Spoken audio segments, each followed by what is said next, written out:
잘 아시겠지만 요새 소상공인 자영업자들은 정말 혹독한 시기를 보내고 있습니다. 사람을 구하지 못해서 혼자서 일하는 경우가 다반사이고, 또 엄청난 물가 상승의 압박에서도 어쩔 수 없이 제대로 가격도 올리지 못하면서 정말 심각한 경영난에서 정말 어려운 상황입니다. 그동안 코로나 팬데믹으로 인해서 국가의 방역에 협조하고 이제 겨우 살아보려고 발버둥 치고 있는데, 여러 가지 환경이 정말 어려운 상황을 가중시키고 있습니다. 더구나 소상공인 둘러싼 이 노동정책은 지금까지 여러 가지 시행착오를 겪어왔고, 막상 현장에서는 모두가 정말 상황이 더 어려워지는 결과를 만들어낸 것을 잘 알고 있습니다. 그렇다면은 이것을 고쳐야 될 것이고, 또 소상공인 자영업자들에게 그나마 버틸 수 있는 힘을 만들어줘야 될 것이고, 희망을 만들어야 되는데, 여전히 정치권에서 소상공인 자영업자의 현실을 외면하는 정책이 계속 시행되고 있고 시정되지 않는 상황이 벌어지고 있습니다. 소위 힘있고 투쟁하고 정치권에 와서 이야기할 수 있는 곳이 왜곡되게, 곳들만 왜곡되게 정책이 반영된다면은 누구를 믿고 소상공인 자영업자들이 살아갈 수 있겠습니까? 잘 아시다시피 추가 연장 근로 일모일이라는 이름의 시한폭탄 폭발 시간이 시시각각 다가오고 있습니다. 이제 12월 30일이면 모든 것이 수포로 돌아갈 수 있습니다. 일몰까지 남은 기간은 이제 겨우 일주일입니다. 일주일 후부터 중소상공인과 자영업자들은 영문도 모른 채 범법자로 전락하게 될 위기에 처해 있습니다. 야당이 마치 선심 쓰듯 28일 본회의에서 처리를 하겠다고 하지만, 이야기가 들리지만 내용은 아무것도 정해진 것이 없고 상임위에서 논의가 어떻게 이루어질지 모르는 상태입니다. 더구나 이 일몰 연장이라는 소상공인들에게 있어서는 정말 절대절명의 요구사항을 소위 파업, 조장법, 파업을 편하게 할 수 있는 노란 봉투법이라는 이름하에 여러 가지 노동법과 같이 함께 처리하겠다는 이야기는 정말로 현실의 경중을 모르는 내용이라고 생각합니다. 일부 야당 의원이 5인 미만 사업장까지 또 근로기준법을 적용해야 한다면서 법안 발의뿐만 아니라 계속 이야기를 하고 있습니다. 한마디로 불길에 기름을 끼얹는 행위를 서슴지 않고 있습니다. 소상공인 자영업자들은 어느 누구보다도 우리 함께 일하는 종사자, 노동자, 근로자들과 식구처럼 일할 수밖에 없는 환경입니다. 수많은 사람, 수백 명이 일하는 곳이 아니기 때문에 정말로 가족과 같은 운명체일 수밖에 없습니다. 그렇지만 지불할 능력을 상실하고 임대료를 줄 수 있는 여력이 안 되는 상황에서 또 여러 가지 압박과 상황으로 물건값이나 가격을 노동법에 맞춰서, 임금에 맞춰서 적용할 수가 없는 것이 또 현실입니다. 어떻게든지 노동자, 근로자와 같이 살아가고자 노력하고 있고, 또 일부 대기업들, 특권 제조 노조에서 적용되는 노동법을 소상공인들에게까지 확대시키려면은 그에 알맞는 정책이 미리 선행돼야 되고, 최소한 소상공인 자영업자들이 실행할 수 있는 능력을 만들어주는 것이 필요합니다. 일방적으로 밀어붙이식은 곤란하다는 이야기입니다. 이렇게 현장을 모르는 발언과 행동이 계속 탁상 입법의 전형을 보여서 답답할 따름입니다. 심지어 더불어민주당은 오로지 자신들의 정치적 목적을 위해서 불법 파업을 조장하는 노란봉투법과 추가 연장근로 일몰 폐지법을 계속 맞바꾸자 하는 어처구니 없는 요구를 계속하고 있습니다. 국회가 이렇게 헛발질을 하는 동안 현장에서는 매일같이 절망적인 목소리들이 울려 퍼지고 있습니다. 오늘 기자회견장에 소상공인 자영업자분들을 대표하신 분들이 오셨습니다. 외식업계에서 또 정무위원장께서 오셨고, 그 다음에 위생단체를 또 대표해서 또 회장님께서도 오시고, 또 자영업 하시는 식당을 조그맣게 운영하시는 분도 직접 현장에서 지금 어떻게든지 생업에 종사함에도 불구하고 이 국회까지 이렇게 왔습니다.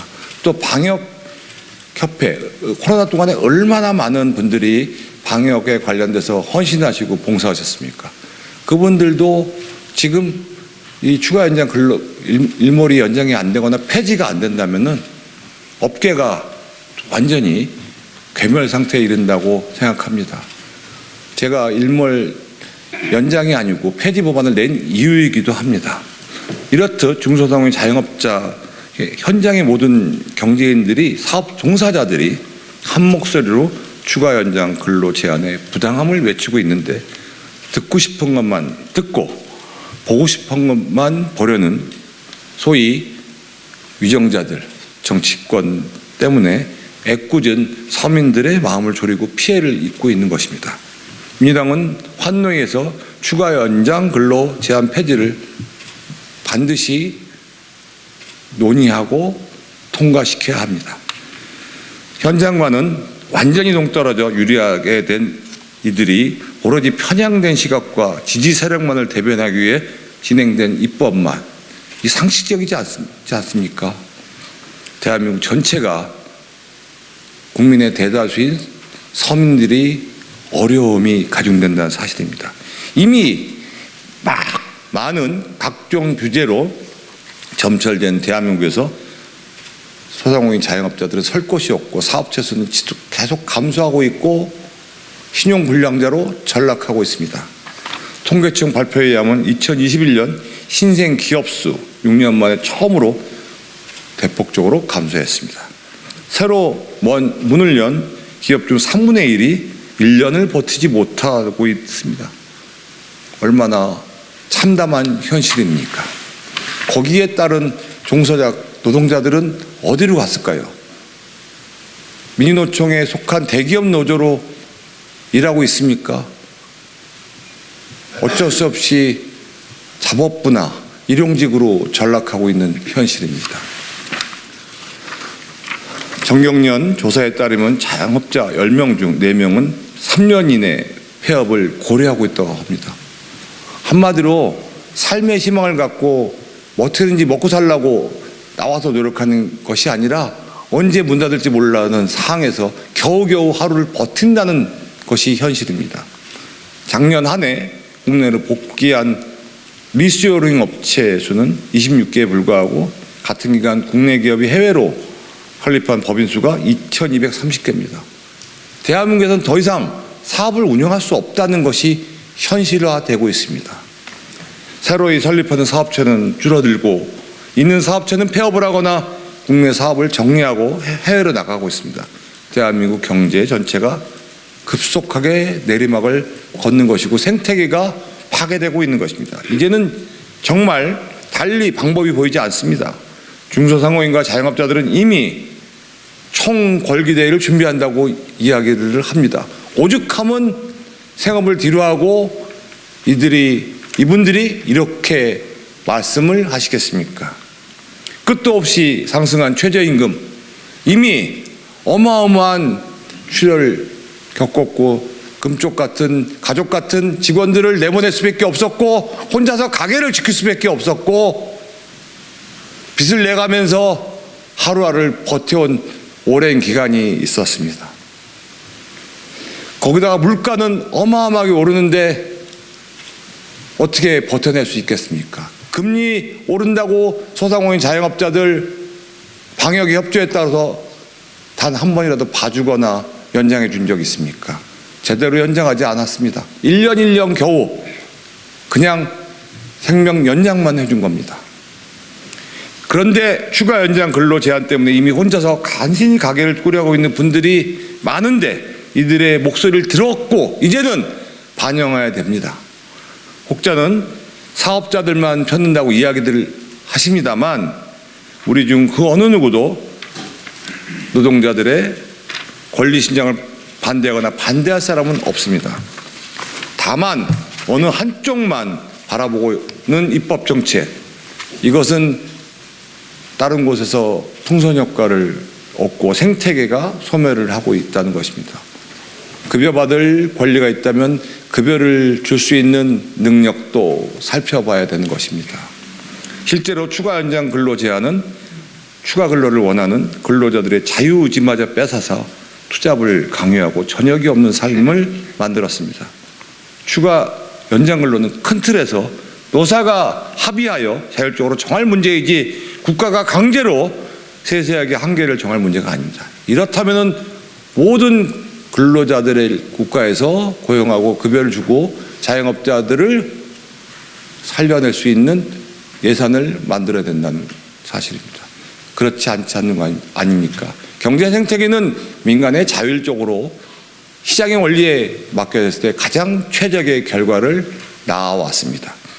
민주당이 정말 포퓰리즘이 아닌, 그리고 자신들의 이득을 대변하고 자신과 같은 한편에 서 있는 세력만을 대변하는 곳이 아니라면 책임 있는 자세로 추가 연장 근로 내용에 임해야 합니다. 자유로운 대한민국 시장 경제에서 자유를 말살하는 정책은 마땅히 폐지해야 합니다.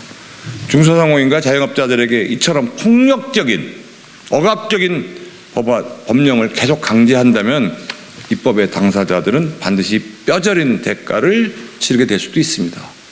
이미 시행해봐서 엄청나게 결과가 나빠지고 근로자들은 일자리를 잃어버렸고 수많은 업체가 폐업했는데 이것을 왜 계속 연장하거나 폐지하겠다는 이야기가 나오지 않는 것입니까? 잘못된 것은 고쳐야 된다는 사실입니다. 제발 중소상공인과 자영업자들의 피눈물 섞인 절규를 들어봐 주십시오. 감사합니다. 저는 이런 정책을 내놓으신 의원님들께 한 말씀 드리고 싶습니다. 과연 직업군의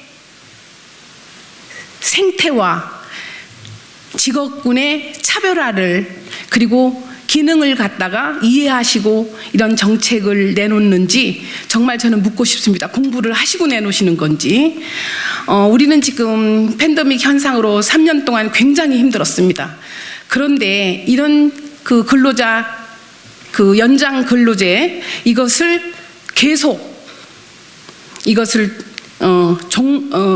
일몰로 중지된다면 과연 이것이 진짜 바람직한 정책인지 바람직한 입법인지 정말 크게 소리질러 30만을 대변해서 말씀드리고 싶습니다.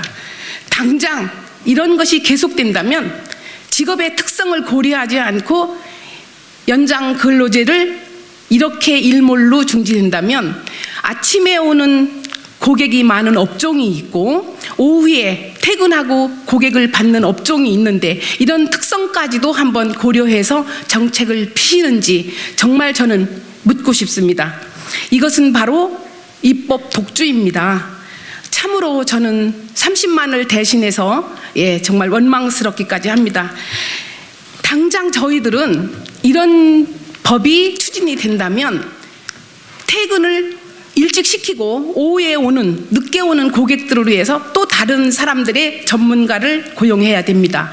그렇다면 우리들은 이중으로 고충을 겪게 되고 또 근로자들은 또 다른 취업을 하게 됩니다. 또 다른 투잡을 갖게 됩니다. 그건 왜냐하면 연장을 하면은 한쪽에서 정말 몰입해서 일을 할 수 있는데 또 다른 투잡을 갖게 된다면 한쪽 일에 몰입할 수 없고 어느 한 곳에도 전문가가 되지 않습니다. 그 우리는 인력을 충당하기 위해서 완벽하게 숙련되지 않는 기술자를 또 써야 됩니다. 기능인들을. 그렇다면 여러 가지로 혼란이 오게 되는데 이런 것을 정책이라고 반영을 하는 건지 정말 한번 되묻고 싶고, 저는 정말 공부를 좀 하셔야 된다고 저는 생각을 합니다.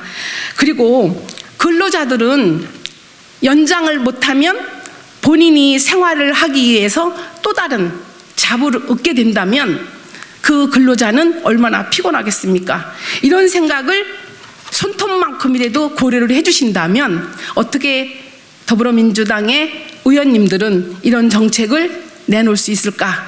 정말 저는 그냥 단체를 운영하는 단체장으로서 또 30만의 직업인들을 대변하는 사람으로서 참 걱정스럽고 한탄스럽습니다. 이러한 악법을 두고 사실은 따지고 보면 이게 국민의 소통을 위한 법이 아니라 일방적인 법이다, 저는 이렇게 생각을 합니다. 정말 소상공인들을 위해서 공부 좀 해주시고 표심을 갖기 위해서 내놓는 정책보다는 표심이 정책이 따라가는 그런 표심을 얻는 정책을 내놓으셨으면 좋겠습니다.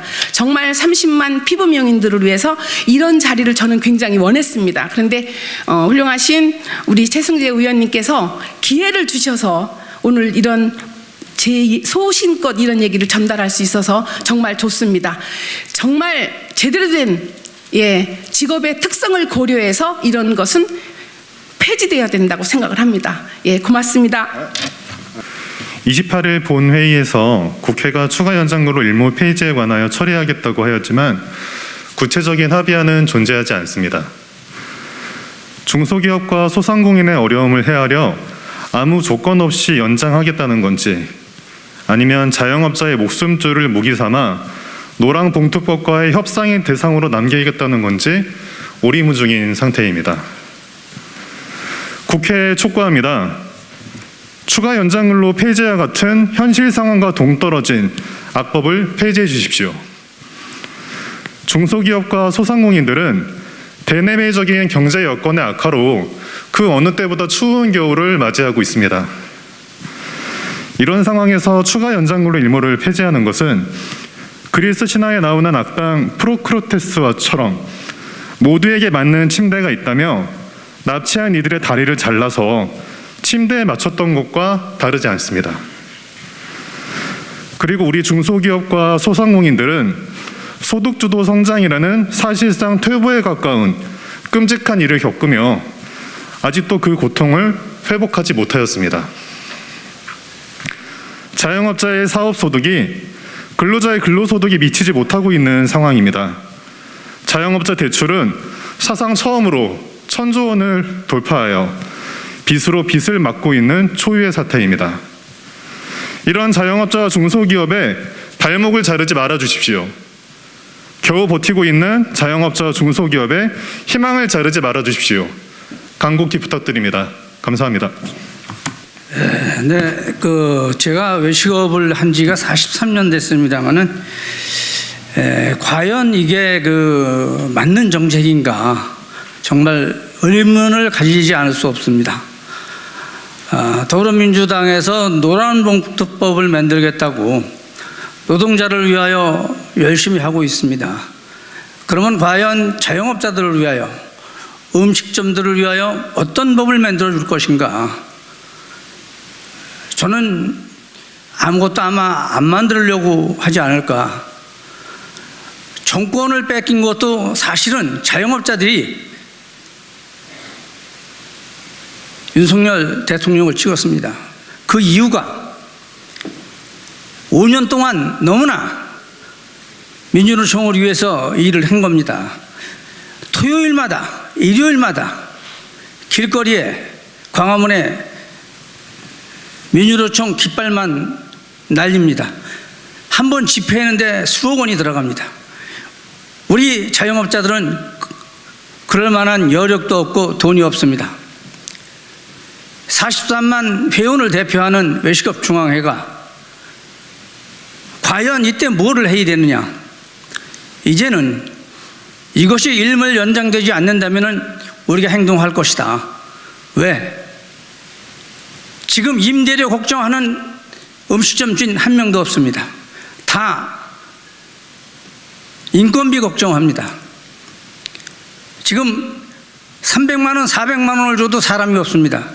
우리 음식점에 외국인 데려다 쓸 수 없게끔 법으로 만들어 놨습니다.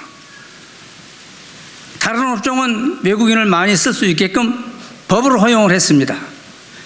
이것이 역차별입니다. 이런 걸 헤아리지 않고 현장을 보지 않고 법을 만들어 놓고 지키라고 하는 겁니다. 결과적으로 노동자도 범법자가 될 것이고 우리 자영업을 하는 우리도 범법자가 될 수밖에 없는 이 법률적인 구조를 안고 있는 것입니다. 이것을 바로잡기 위해서는 일본 절장 대의되고 폐지가 되어야 됩니다. 그리고 노란봉투법만 만들 게 아니라 자영업자를 위하여 어떠한 빨간봉투법을 만드는지 하얀봉투법을 만드는지 뭔가를 내놔야 됩니다. 자영업자들에게 언제나 희생만 강요하고 있습니다. 여의도에 계시는 국회의원 300명 정말 자영업자들을 위하여 하는 일 별로 없습니다. 유일하게 최승재 의원님이 이런 자리도 마련해주고 하는 겁니다. 우리 자영업자들 모래알같이 똘똘 뭉치지 못합니다. 한둘이서 직원 한둘 두고 부부가 일하고 있습니다. 이분들이 어떻게 나와서 집회를 하고 데모를 하겠습니까? 목소리를 내겠습니까? 정치권에서 우리의 목소리를 들어줘서 그것이 입법되고 법안으로 통과돼서 실질적으로 우리의 소득을 창출할 수 있어야 됩니다. 과연 이게 됐습니까? 이렇게 계속된다면 다음 총선 때 우리는 결기를 가지고 대통령 선거와 같이 할 겁니다. 왜? 우리의 윤택과 삶을 위해서 하는 게 아닙니다. 정말 먹고 살기 위해서 하는 겁니다. 그리고 자랑스럽게 내 자식한테 음식점 물려줄 수 있는 그러한 토대를 마련하기 위해서 꼭 행동할 것입니다. 이상입니다.